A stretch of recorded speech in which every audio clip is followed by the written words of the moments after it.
Hello friends, welcome back to my tiny kitchen. I'm Quintana, and I know we just did the flour tortilla recipe, so I thought it would be a good idea to share with you a recipe that I like to make with those flour tortillas.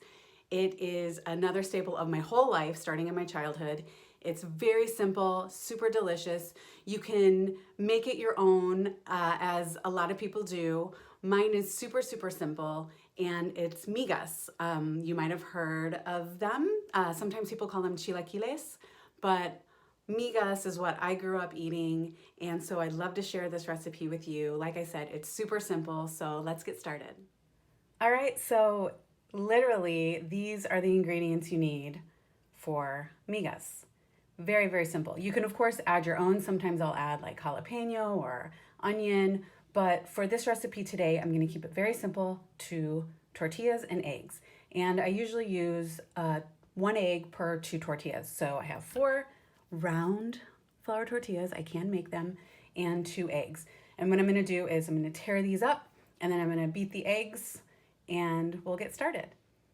And I just realized I should probably just show you, just in case you have questions, how I tear my tortillas. It's just tear it in half again, and then there's no wrong way to make a miga, however you want to have it. And so there is my pile of torn tortilla.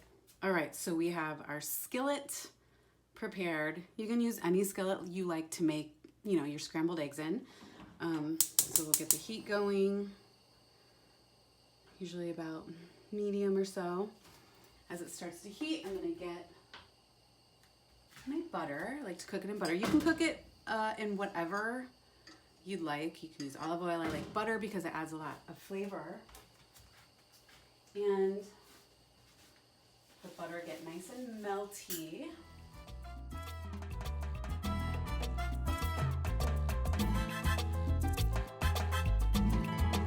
Now that the butter's melted, it's time to add our torn tortilla.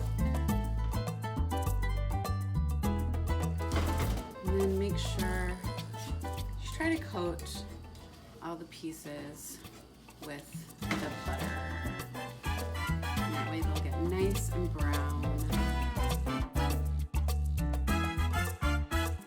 And you just kind of let them sit and get nice and toasty.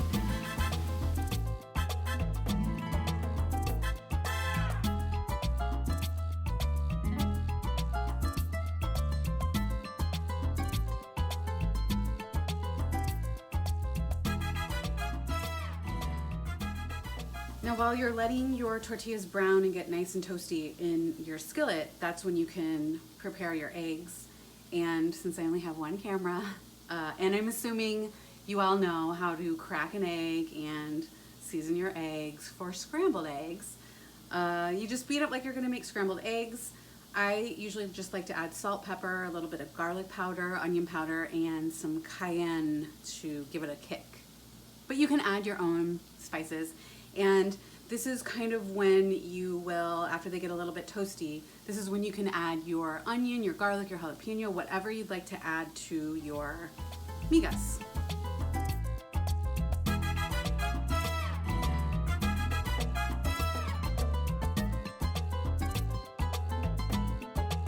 Okay, you can see how lovely and toasty they're getting. So I'm gonna turn my skillet all the way to low, and what I like to do to add a little flavor is I add some bacon grease.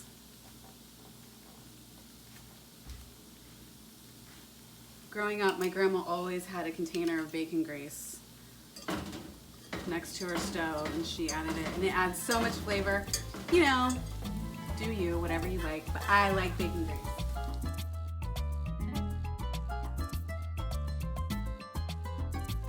So before I add my egg, I like to make sure that all these tortillas are nice and kind of even around the pan. And then you just take your egg, your beaten egg.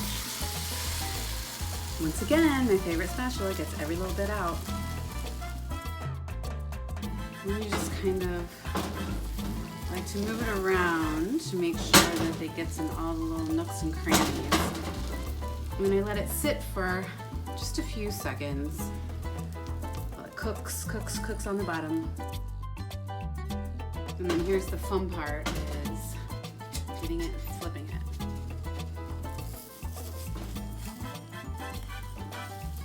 Doesn't matter if it flips perfectly. Like I said, I'm not a trained chef, I'm just a home cook. And I'm just sharing with you things that I like to make and how I make them. And hopefully you will feel inspired to do so yourself.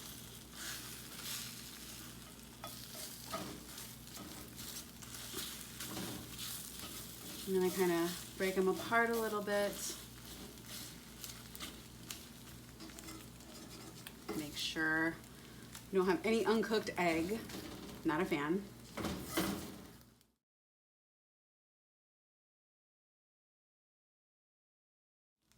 All right, now it's time to plate them. Okay, so now we plate them. Basically just slide them right into wherever you want to eat them out of. And voila, we have our beautiful, delicious migas. I like to dip mine in a little bit of maybe the chili sambal garlic sauce, a little hot sauce, and that's it. That's a simple meal. Eat it with a fork if you like, but I like to eat it the traditional way with my hands. So let's get a good piece. And of course, it's time for the taste test. My favorite. And that's it. Super simple, super delicious. I hope you feel like you can make it. I hope you do make it and you let me know in the comments. And thank you so much for coming back to my tiny kitchen. I'll see you again soon.